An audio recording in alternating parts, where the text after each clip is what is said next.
오늘 은혜 받으실 하나님 말씀 함께 봉독합니다. 오늘 은혜 받으실 하나님 말씀은 마가복음 1장 9절부터 11절에 있는 말씀입니다. 우리 세 구절이니까 다 함께 일어나서 한 절씩 함께 봉독하도록 하겠습니다. 마가복음 1장 9절, 10절, 11절입니다. 그 무렵에 예수께서 함께 읽겠습니다. 그 무렵에 예수께서 갈릴리 나사렛으로부터 오셔서 요단강에서 요한에게 침례를 받으셨다. 예수께서 물속에서 막 올라오시는데 하늘이 갈라지고 성령이 비둘기같이 자기에게 내려오는 것을 보셨다. 그리고 하늘로부터 소리가 났다. 너는 내 사랑하는 아들이다. 내가 너를 좋아한다. 아멘. 이것은 하나님의 말씀입니다. 하나님께 감사드립니다. 아멘. 자, 우리 오늘 앉으시기 전에 인사를 하시는데 오늘 새로운 인사를 하겠습니다. 아이고, 오늘도 또 늦었습니다. 죄송합니다. 다음 주에는 일찍 오겠습니다. 우리 인사하도록 하겠습니다. 주변에 있는 분과 아이고 세상에, 오늘도 또 늦었습니다. 죄송합니다. 다음 주에는 시간 맞춰 오겠습니다. 네, 시간 맞춰 옵시다. 네, 일찍 오겠습니다. 아유, 반갑습니다. 네.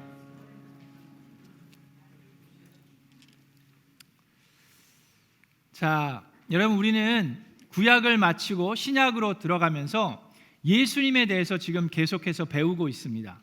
첫 주에는 예수님은 하나님이시라는 걸 배웠습니다. 그렇죠? 그래서 요한복음 1장 1절에 있는 말씀을 나누었습니다. 예수님에 대해서 제대로 알고 믿으려면 요한복음 1장 1절이 믿겨져야 된다라고 배웠습니다. 그래서 창세기 1장 1절에 어떻게 시작하죠? 태초에로 시작하는데 요한복음 1장 1절도 태초에로 시작합니다. 태초에, 여기서 얘기하는 말씀은 누구를 얘기한다고요? 예수 그리스도를 의미합니다. 태초에 말씀이 계셨다라고 얘기했습니다. 근데 그 계셨다라는 단어는 미완료형 시제를 썼다라고 얘기했습니다. 그 얘기는 뭡니까? 태초 이전부터 계셨고 태초에도 계셨고 앞으로도 계속 계실 거라는 말을 우리는 태초에 말씀이 계셨다라고 이야기합니다. 그리고 그 말씀은 하나님과 함께 계셨다라고 얘기합니다. 그것은 하나님과 예수 그리스도가 항상 함께 하심을 얘기합니다. 그 깊은 관계를 얘기합니다. 그리고 그 말씀도 하나님이셨다가 아니라 말씀은 하나님이셨다입니다. 그래서 하나님이 두 분인 것이 아니라 예수 그리스도가 하나님이심을 우리는 말씀을 통해서 배웠습니다. 믿으십니까? 둘째 주에는 예수님의 인성에 대해서 배웠습니다. 예수님은 완벽한 하나님이신데 예수님은 또한 완벽한 인간이십니다. 예수님의 어릴 적 모습을 들여다봤습니다. 예수님이 12살 때의 모습을 봤는데 예수님은 이미 그때에도 예수님이 누구신지 알고 계셨습니다. 그런데 주변에 있는 모든 사람들은 예수님이 누구인지를 알지 못했습니다. 부모마저도, 요셉과 마리아마저도 예수님이 메시아, 구원자, 그리스도이심을 알지 못했습니다. 근데 예수님은 왜 알지 못했습니까? 예수님이 완벽한 인간이셨기 때문에 그렇습니다. 근데 예수님께서 완벽한 인간이라는 것은 우리처럼 피곤하고 배고프고 굶주리고 배부르고 모든 것들을 다 경험하셨다는 거예요. 그런 불편을 무릅쓰고 예수님께서 인간이 되신 이유가 무엇입니까? 그것은 바로 우리의 죄값을 치르기 위해서 오신 것입니다. 자, 하나님께서 예수님을 보내셨을 때 예수님이 성공을 위해서 오신 분이 아니라고 그랬어요. 예수님이 인간의 영웅이 되기 위해서 오신 분이 아니라 예수님은 사명을 이루기 위해서 오신 분입니다. 그 사명은 인간의 모든 죄값을 하나님이 만족하실 만큼 치르기 위함입니다. 성경에 보면 로마서 3장 23절에 이렇게 중요한 말씀이 있습니다. 모든 사람이 죄를 범하였음에 하나님의 영광에 이르지 못하였다라고 말씀하고 있습니다. 그 말씀이 무슨 말입니까? 모든 사람이 죄를 범하였는데 하나님의 영광에 이르지 못한다. 그 얘기는 저와 여러분이 죄를 지을 때 우리 생각에는 인간에게 죄를 짓습니다. 인간에게 거짓말을 하고 그 사람의 것을 도적질하든지 우리는 사람에게 죄를 범했다고 생각하는데 결과적으로 보면 우리가 지은 모든 죄들은 하나님께 범한 죄라는 얘기입니다. 모든 생명의 근원 되시고 모든 만물의 창조주 되신 하나님, 우리에게 주신 모든 생명의 근원이 되신 그 하나님께 결국에는 우리가 짓는 모든 죄들이 하나님께 지은 죄가 된다는 얘기입니다. 그래서 하나님의 영광에 이르지 못하게 됩니다. 그런데 그 죄를 해결하기 위해선 죄값을 치루어야 돼요. 근데 죄값을 치른다는 것은 피해자가 만족할 수 있는 죄값을 치루어야 합니다. 근데 우리 모든 죄의 피해자는 결국 하나님이세요. 그래서 하나님이 만족할 수 있는 죄값을 치루어야만 우리가 구원받을 수 있습니다. 그런데 하나님께서 얘기하는 그 죄값은 무엇입니까? 피 흘림이 없이는 죄 사함이 없다라고 하나님께서 말씀하셨어요. 인간의 죄를 위해서는 인간의 피 흘림, 그 죄로 인한 결과는 인간의 죽음입니다. 그런데 저와 여러분이 죽더라도 우리의 죄값을 치르기에는 충분하지가 않습니다. 왜 그렇습니까? 그것은 우리의 죄가 그만큼 크기 때문입니다. 제가 목숨을 내놓아도 저의 죄값도 다 치르기에는 충분하지가 않아요. 뿐만 아니라 제가 저의 가족을 위해서, 제 아내를 위해서, 저희 자녀를 위해서 목숨을 내놓는다 하던들 저의 피 흘림으로 인해서 저의 가족들의 죄사함을 얻기에는 충분하지가 않습니다. 왜 그렇습니까? 저 또한 죄인이기 때문에 그렇습니다. 그래서 우리 모든 사람들의 죄를 다 그 죄값으로 치를 수 있는, 하나님을 만족시킬 수 있는 그 죄값을 치를 수 있는 사람은 하나님 한 분밖에 없습니다. 인간으로는 할 수가 없어요. 그런데 하나님은 죽으실 수가 없는 분입니다. 하나님은 처음이시고 마지막이십니다. 하나님은 영원하신 분이에요. 그래서 하나님은 피 흘림을, 죽으심을 당하실 수 없는 분입니다. 그래서 하나님이 예수 그리스도를 이 땅에 보내셨어요. 그래서 말씀이 인간이 되셨습니다. 그래서 하나님이 인간의 몸으로 이 땅에 오셔서 죄 사함을 위해서, 피 흘림을 위해서 우리의 모든 죄값을 다 치rum으로 인해서 하나님께 만족함을 드리기 위해서 이 땅에 오신 겁니다. 그래서 인간으로 오신 거예요. 믿으십니까? 자, 그래서 오늘은 그 예수님께서 드디어 본인이 이 땅에 오신 이후 그 사명을 이루시기 위해서 시작하시는 모습이 오늘 본문에 나옵니다. 지금까지는 인간으로 순종하면서 살았어요. 부모님에게 순종하면서 지냈는데 이제는 그 사명을 이루기 위해서 시작하십니다. 공생애의 시작입니다.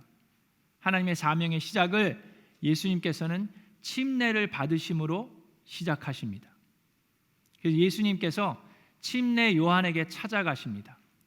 그런데 여러분 아셔야 돼요. 지금까지는 그 누구도 예수가 그리스도인지를 모르고 있었습니다. 예수의 부모도 몰랐고 침례 요한조차도 예수가 그리스도인 거라는 것을 침례를 주기 전까지는 모르고 있었습니다. 예수님과 침례 요한은 어떤 사이입니까? 사촌입니다.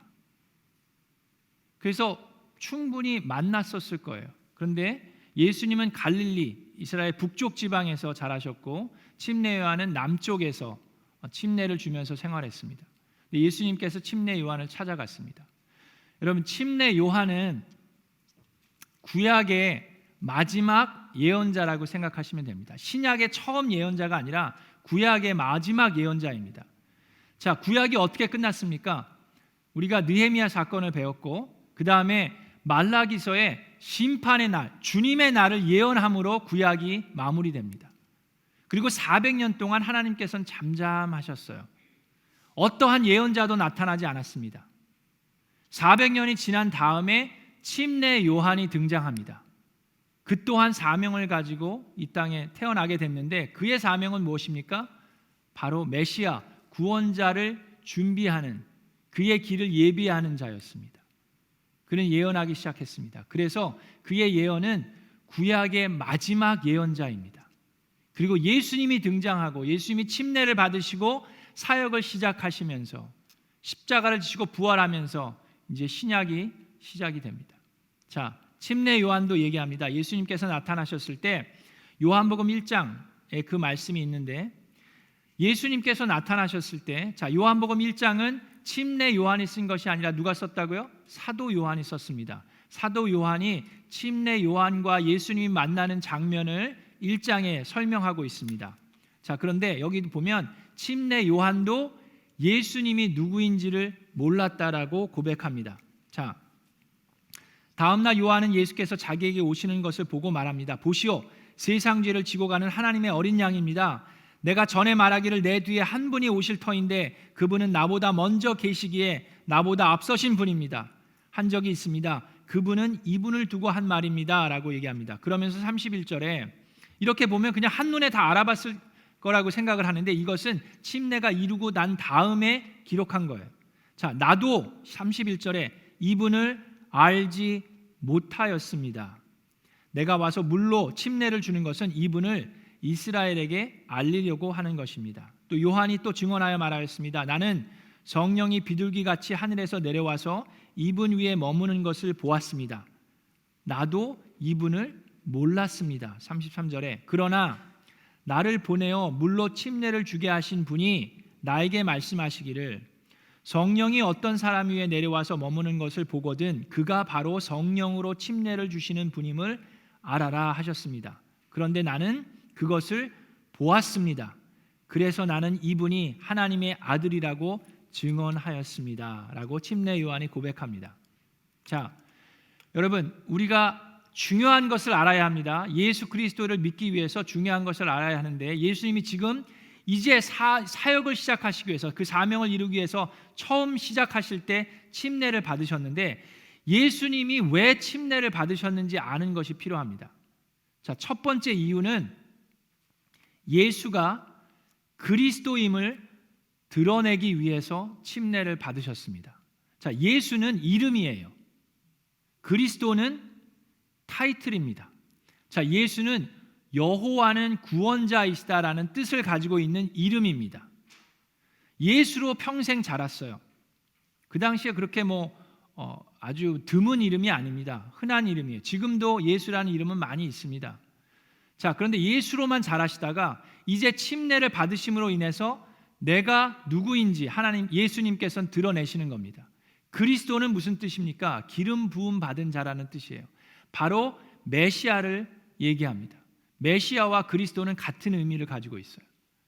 예수님께서 내가 그리스도임을 이제 드러내시는 겁니다. 그것을 바로 요한복음 1장 31절에 얘기하십니다. 자, 내가 침례를 주는 것은 이분을 이스라엘에게 알리려고 하는 것입니다라고 얘기합니다. 자, 어떻게 알려졌습니까? 예수님이 침례를 받고 올라오실 때 그가 그리스도임을 하나님께서는 보여주시고 들려주셨습니다. 요한만 본 것이 아니라 그 주변에 있는 모든 사람들이 함께 목격했습니다. 어떤 일이 일어났습니까? 삼위일체이신 하나님의 모습을 드러내 주셨습니다. 먼저 아들이신 예수님께서 하나님의 의를 온전히 이루기 위해서 순종하는 마음으로 침례를 받으셨습니다. 그리고 물 위에 올라오셨을 때 하늘이 열렸다라고 얘기합니다. 하늘이 열리고 성령이 비둘기와 같이 예수님에게 임하는 모습을 보여주셨습니다. 비둘기가 성령이 아닙니다. 비둘기와 같은 성령이 하늘에서 임하는 모습을 우리가 목격했다라고 성경에서 쓰고 있습니다. 그래서 성령님이 임하셨어요. 그리고 또 무슨 일이 있었습니까? 하늘에서 음성이 들렸습니다. 하나님의 음성이 들렸는데 하나님께서 뭐라고 말씀하셨습니까? 자, 이는 내가 사랑하는 아들이다. 내가 너를 좋아한다. 자, 우리 표준 세번역에는 내가 너를 좋아한다라고 번역했는데 개역개정에 보면 이는 내가 사랑하는 자요 기뻐하는 자로다라고 말씀하고 계십니다. 하나님께서 나의 사랑하는 아들이요 기뻐하는 자라고 함께 얘기해 주십니다. 자, 그래서 아들이신 예수님이 순종함으로 하나님의 의를 이루고 있고 성령이 임하셨고 하나님의 음성이 들렸습니다. 삼위일체이신 하나님의 모습을 이때 사람들에게 드러내셨습니다. 그래서 예수가 그리스도이심을 침례를 통해서 하나님께서는 사람들에게 보여주셨습니다. 그것이 첫 번째 이유입니다. 두 번째 이유가 있습니다. 그것은 마태복음 3장에 나와 있는데 침례 요한이 얘기합니다. 아니 어떻게 저에게 침례를 받으시려고 합니까? 제가 침례를 받아야지 도리어 저보다 훨씬 더 의로우신 분이 어떻게 저에게 침례를 받으시려고 합니까? 했을 때 예수님께서 왜 침례를 받으셔야 했는지에 대해서 말씀으로 우리에게 다가오십니다. 마태복음 3장에 보면 15절에 예수님께서 이렇게 말씀하십니다. 예수께서 침례 요한에게 말씀하셨다. 지금은 그렇게 하도록 하십시오. 이렇게 하여 우리가 모든 의를 이루는 것이 옳습니다 라고 얘기합니다. It is proper for us to do this to fulfill all righteousness라고 얘기해요. 모든 의를, 하나님의 의를 이루기 위해서 침례를 받으셨다라고 말씀합니다. 자, 그러면 하나님의 의를 침례를 통해서 이룬다는 게 무슨 얘기입니까? 하나님의 의를 이루기 위해서. 자, 여러분, 침례 요한이 주는 침례와 우리가 받고 있는 예수 그리스도의 침례와는 차이가 있습니다. 침례 요한이 지금까지 계속 이 요단강 건너편에서 침례를 주고 있었어요. 근데 그가 주는 침례는 영어로 보면 baptism of repentance였습니다. 그거는 죄 있는 자들이 회개하고 죄 사함을 받기 위해서 침례를 받는 거였어요. 그래서 baptism of repentance였습니다. 회개하는 죄 있는 자들이 받는 거였어요. 그런데 예수님이 죄가 있습니까? 없습니까? 완벽한 하나님이고 완벽한 인간이셨어요. 예수님은 죄가 없는 분입니다. 예수님이 죄가 있었으면 본인의 죄를 위해서 십자가를 지셨어도 합당한 거예요. 근데 예수님은 죄가 없는 분이셨어요. 근데 죄가 없는 분이 무엇을 회개합니까? 죄가 없는 분이 어떻게 baptism of repentance를 받으십니까? 받을 이유가 전혀 없죠. 그럼에도 불구하고 예수님께서는 침례 요한에게 침례를 받으셨어요. 왜요? 하나님의 의를 온전히 이루기 위해서라고 하시는데 그 얘기는 무엇이냐 하면 예수님은 지금 죄로 인해서 회개하고 침례를 받아야 하는 우리 같은 죄인들과 동등함을 취하기 위해서 내려오신 겁니다. 그러기 위해서 인간이 되셨어요. 그러기 위해서 죄인, 회개가 필요하고 침례가 필요한, 회개가 필요한 그 죄인과 동등함을 취하고 계신 모습을 우리는 볼 수 있습니다. 그를 통해서 하나님의 의를 온전히 이루어 가시는 거예요. 그래서 우리도 그리스도와 연합할 때 하나님의 기쁨이 될 수 있습니다. 하나님의 자녀가 될 수 있습니다. 하나님께서 예수님을 보시면서 뭐라고 그랬어요? 사랑하는 아들이다라고 얘기했어요. 나의 기쁨이라라고 얘기했습니다. 예수님이 바로 우리와 동등함을 취하셨기 때문에 우리가 회개하고 그리스도와 연합할 때 우리도 하나님의 아들과 딸이 될 수 있고 하나님의 기쁨이 될 수 있는 줄로 믿으시기를 주님의 이름으로 축원합니다. 바로 그걸 이루신 거예요. 그래서 우리가 침례 받을 때 어떻게 합니까?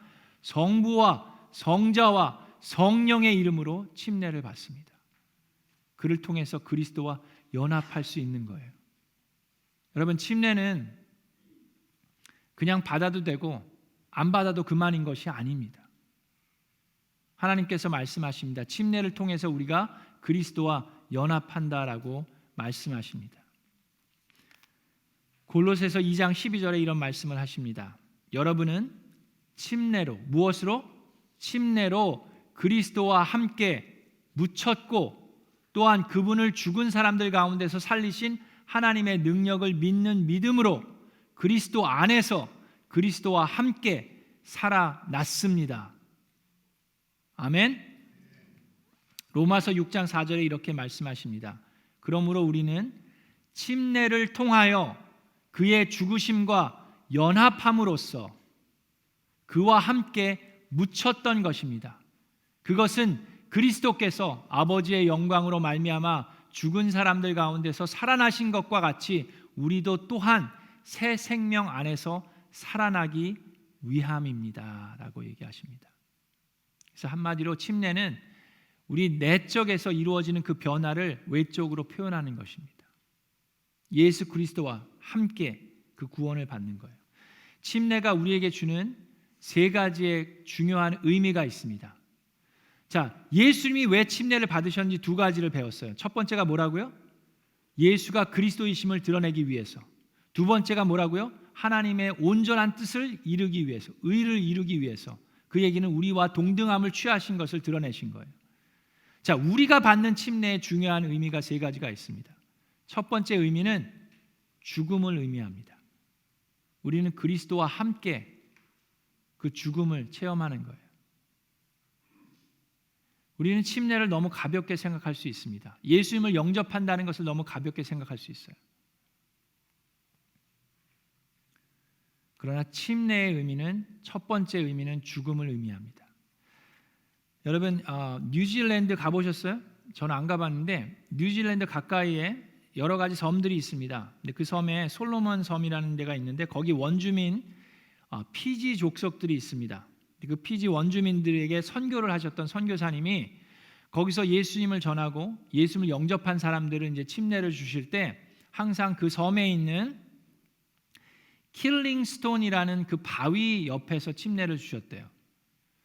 근데 거기 왜 킬링스톤이라고 큰 바위가 하나 있는데 그 바위는 어떤 거냐면 그 원주민들 그 사람들 법에 이제 사람이 죄를 범해서 사형을 해야 되면 그 사람들의 그 처형 방법은 그 바위에 얼굴을 뭉개는 거예요. 피를 흘릴 때까지 얼굴을 뭉개면서 그 처형을 했다라고 합니다. 그래서 그 바위는 킬링스톤이에요. 그래서 죽음을 의미합니다. 그 선교사님이 그 원주민들에게 침례를 줄 때 내가 그리스도와 함께 나의 옛 생활과 내 옛 삶은 죽음을 당한다는 것을 의미하기 위해서 그 킬링스톤 옆에서 침례를 주셨대요. 우리가 침례를 받을 때 그런 마음이 있어야 됩니다. 근데 많은 사람들이 침례 받는 걸 거부하기도 하고 두려워하기도 합니다. 그 이유 중에 하나가 그런 마음이 좀 부족한 부분도 있을 수 있습니다. 근데 여러분, 우리가 두려워하지 않아도 되는 것이 있습니다. 그것은 죽음으로 끝나지 않기 때문입니다. 우리는 알고 믿습니다. 죽음이 있어야 새 생명을 얻을 수 있습니다. 새 생명을 얻기 위해서는 죽지 않으면 새 생명을 얻을 수 있는 방법이 없습니다. 그래서 예수님께서 십자가를 지셨어요. 죽지 않아도 됐다면 예수님께서 왜 십자가를 지셨겠습니까? 그냥 어느 정도 고통만 당하셔도 그것이 죄값을 치르고 하나님을 만족시킬 수 있었으면 예수님은 굳이 십자가를 지시지 않아도 됐습니다. 굳이 그 죽음을 경험하지 않으셔도 됐어요. 그런데 예수님은 기꺼이 그 십자가를 지셨습니다. 그리고 그 죄값을 치르시고 하나님을 만족해 하셨습니다. 하나님은 예수님을 보면서 내가 사랑하는 아들이요 내가 나의 기쁨이라고 말씀하셨습니다. 우리가 죽을 수 있는 것은 예수님이 나를 위해 죽으셨기 때문입니다. 그리고 죽음을 두려워하지 않는 것은 새 생명, 부활이 있기 때문입니다. 침례가 주는 첫 번째 의미가 죽음이고 두 번째 의미는 장사 지냄을 의미합니다. 물속에 들어가는 이유가 그거예요. 우리는 장사 지냅니다. 나의 옛 생활과 습관을 모두 다 장사시키는 겁니다. 그리고 마지막 세 번째 의미가 무엇입니까? 새 생명, 부활입니다. 부활을 의미합니다.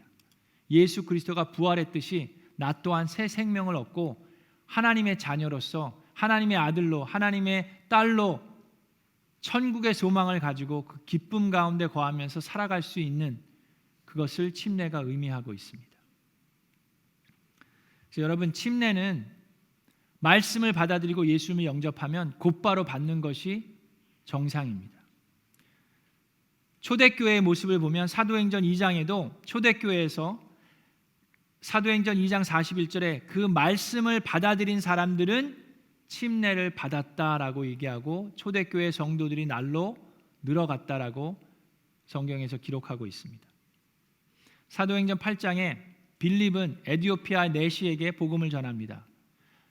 그 마차를 타고 있는 그에게 가서 복음을 전하고 그가 예수님을 영접했어요.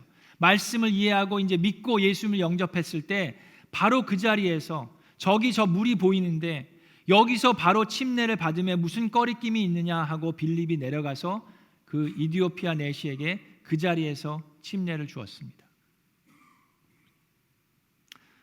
여러분 중에 또 우리 장로교나 또 다른 교단에서 계시다 오신 분들이 있습니다. 그래서 그러면 침례와 세례는 무엇이 다릅니까? 라고 궁금해하시는 분들도 있을 수 있습니다.